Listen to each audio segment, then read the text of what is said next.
I want to bring on my guest, Mr. Vershan Jackson. How are you doing, my friend? I'm doing well, big fella. Looks like you're doing all right. Looks like you're back in the weight room. Well, you can only see me from the neck up, so you must be referring to my enormous neck and or trap area. I mean, it's not what it used to be, let's be honest. But I'm trying to get back there. I'm trying to get to your level. How were you? I saw your 400-meter dash. I noticed they didn't show the ambulance off to the side. That was at the ready, but I saw your 400-meter dash. How did that go, my friend? I mean, it went good. It went well. I beat Nick's time of 125, and I did it in 121. It made me feel good to be 48 years old and be able to even complete a 400. So, I think, with proper training, you can do anything you set your mind to do. I have a dog. I'm not well versed in track. I don't know. On Wikipedia, it used to say that I boxed at Nebraska Wesleyan at one point. I don't know if they ever got that changed because that is not true and kind of ridiculous that I would do a sport at two different universities. But also said I was a long jump champion in high school. Equally ridiculous. Never done a millisecond of track in my life. But my 6th grade daughter's doing track. And I tell you what, she loves the 100, the 200, the long jump. But the first time she did the 400 meter, she hit about 300, and you could just see the look on her face like, oh my God, this is a lot harder, and there's a lot more left in front of me that I had anticipated. The 400 and the 800 could be the two most brutal races in all of track. So I thought you looked pretty impressive doing that, and I wanted to let you know that. Oh, big fella, I appreciate it. And those are the two most grueling races, I think, because you got to be smart when you're running a 400. The last thing you ever want to do is start fast. Because if you start as fast as you can, it's going to do exactly what your daughter did. Once you get to the 300, the lactic acid's going to build up. Before you know, it's going to be hard to finish that last 100. So you gotta start out and finish at the same rate of speed, at least, and have something left in the tank just in case it's a foot race. Well, I thought that was pretty impressive. Go check out that video of Vershan doing the 400-meter dash. All right, if you haven't done so yet. And a quick shout out to my daughter, Addison. She actually qualified for nationals as a 6th grader. She's competing with 7th and 8th graders in the 100, 200. Did not make it in long jump, but she's going to continue to work on that. She has dropped the 400, and now she's doing the 4x1 relay with 3 of her good friends. But Vershan, I brought you on. There's no better guy in the state of Nebraska, probably the Midwest, probably planet Earth, to talk to about tight ends. All right, our tight end room here at the University of Nebraska is loaded with talent. No, I didn't break up. I don't know why I chose to say it that way, but I did. Loaded. All right, we have the #1 tight end in the 2021 recruiting class, 6'6", Thomas Fedoni, right here locally in Nebraska. And you got Eric Gilbert, the #1 tight end in the 2020 class, top 5 overall recruit in general, 2-time national champ at Georgia, in this room. So I want to talk to you about those two guys, but then you watch the spring game. Okay, Eric had a couple of drops. I believe Fedoni had 1 catch, and Matt Rules talked about his work ethic, and you can see that Fedoni is motivated. You can see he is motivated. I love that. But the guy who actually led all, I'm just going to call him pass catchers, in receptions, okay, was actually a walk-on named Nate Borkesher. So my question is this. What are your thoughts on this tight end room, and who ultimately is going to end up starting come that first game in your way too early prediction right here, right now? You got to give the nod to Nate. I'm not as big on the tight end room probably as you think, and okay. Probably you are. I think we are loaded with talent, but you said how big was the 2021 best tight end? 6'6"? Thomas Fedoni, 6'6", and he's listed at 235. Now let me ask you something, big fella. At the height of your career, you were how much? 290, 295.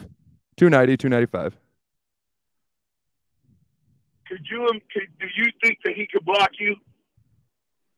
Well, I don't think anybody could block me. I don't think anybody could block me, but I would have a significant weight advantage. Yes. That's all I'm saying. I love Fedoni. I think he's got to put more weight on, though.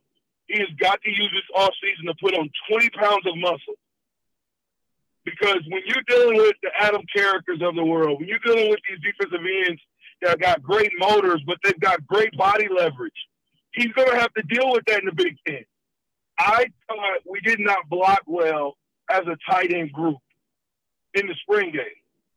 Yeah, we've got to get better blocking. Now, I thought Fedoni did a decent job blocking, but again, he's tall. He's 6'6", so his body lead and leverage has got to be good every single time in order to set the edge. What we haven't seen at Nebraska in a long time is tight ends setting the edge, being able to run sweeps, being able to run pitches, anything that'll attack the outside corners of a defense.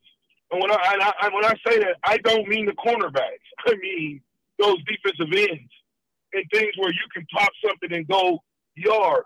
The big guy, Gilbert, I thought that he did a great job in his route running. But then when it came to catching, it wasn't too good for him. He didn't have a good day at all catching the ball. And I did not see him in a lot of blocking formations where he was in. Like when he caught those balls or with the balls that he dropped, it seemed to me that he was flexed out. If I've got a guy that looks like that, that's a monster in his pads, that can run, I want him to start on the inside destroying stuff. Now, here's what I'll tell you, Adam. I think Coach Rule is way smarter than we're giving him credit for. I think he played guys out of position. Now, when I say that, I mean, you didn't see all those receivers, that the top three guys on the same team at one time. And so I think that tight end room has got to get better from a standpoint of blocking at the point of attack.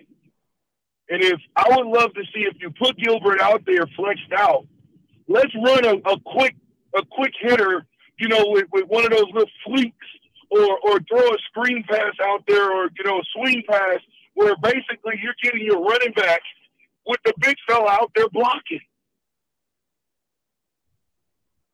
It's interesting when you talk about setting the edge. Essentially what you're talking about is pinning the outside defender.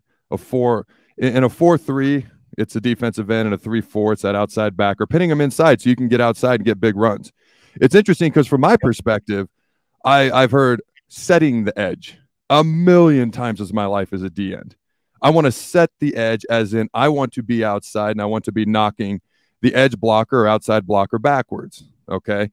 And so for me, that is something that is imperative, as you talked about, something we have not done successfully in a while. And it's something that's challenging because most times a 4-3 DN like myself or an outside backer in a 3-4, they're lined up outside. And so it's hard to overtake them unless you catch them off guard or unless you just straight up want it more than them, because we're lined up out there for a reason, because it's very important that we set the edge. So it's challenging. It was not lost on me that, you know, at one point, Eric Gilbert, and I forget if it was LSU or Georgia, he was actually moved to wide receiver. This dude looks like a top 5 draft pick, but does he want to block like a starting tight end on any team is, I think, what you're getting at. And you look at Thomas Fedoni, he does need to put a little bit of weight on. My question for you is this, because what grabs headlines is a little bit different than what coaches look for when it comes to playtime and starters. When people, and I'm just going to grab some names that everybody knows. It keeps it easy and simple. Travis Kelce. Everybody talks about his catching, not so much his blocking. Tony Gonzalez back in the day, his catching, not so much his blocking. So my question to you is, what is more important to you from a tight end, to be a better blocker first or a pass catcher first? I would say blocker first. I mean, the greats were everything. I played with Tony Gonzalez at Kansas City. And let me tell you something. You talk about a guy who had an intense desire to get you blocked. And if he didn't block you, he at least shielded you so you wasn't able to make the play. If you went up the field, if you were, you know, and he knew where the play was going, he knew exactly, he'd invite you up the field. Guys that understand where the ball is going, and that I don't have to necessarily get a great block on you. I just have to get a good block on you long enough, a split second. You know as well as I do, Adam. In the NFL, things happen in a second. That hole will open and close for a running back in a millisecond. If he done got his butt through that hole, it's over with. And so I think being a blocker, I'll say 60-40 for the great ones. If you were going to have a great running back, look at Jay Novacek. Yep. Cowboys tight end. Great pass catcher. But if you go and look at Jay Novacek in the run game and understand who was Jay Novacek blocking for, who was that running back? Was it Emmitt Smith? It was Emmitt Smith, yep. How many yards did Emmitt Smith have from scrimmage? You know? Yep. So when I look at that, the tight ends set the edge. They help the tackles, right? Okay, so when you think tight end, a tight end is so dynamic in the blocking game that a tight end can literally block on one side 5 different positions. He can go from going against the D end to doubling the D tackle to blocking coming down on the middle backer to bubbling out on the outside backer to blocking the force, the rover, to blocking the safety to going and get the corner. So if you got a guy like that understands a running scheme, when one guy leaves and you go down, a tight end understands, hey, my guy took himself out to play. Instead of chasing that guy around, go to the next level and get the next guy. When you get that guy, that tight end, I think you'll start to get a different perspective of player. You make a great, and we will start to not only set the edge, but dominate the line of scrimmage, and the edge will be ours. Because those big runs, I'm telling you, come from outside plays.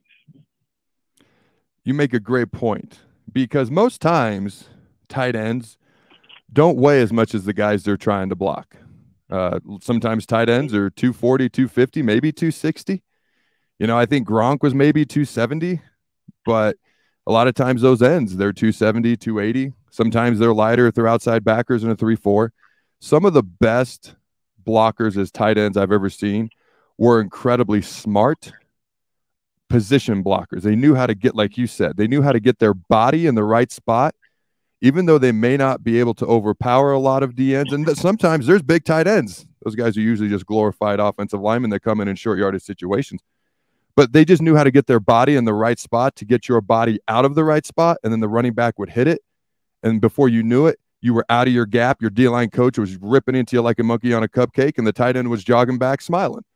And so you make a great point with that, okay?